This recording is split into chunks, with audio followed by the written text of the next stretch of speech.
பம்பரம் விட போகிறேன். எப்படி விடுறேன்னு பாருங்க.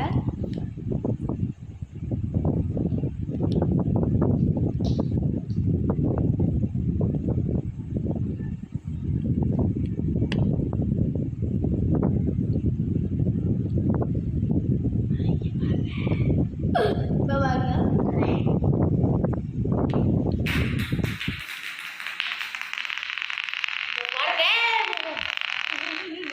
கோஸ் இருக்கேன்.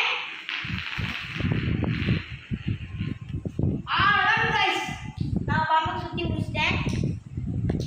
வந்து இந்த வீடியோ முடிச்சுடுவோம். பாய். அடுத்த வீடியோவில் பார்க்கலாம். கைஸ் மறக்காம சப்ஸ்கிரைப் பண்ணிருங்க, லைக் பண்ணுங்க, ஷேர் பண்ணுங்க.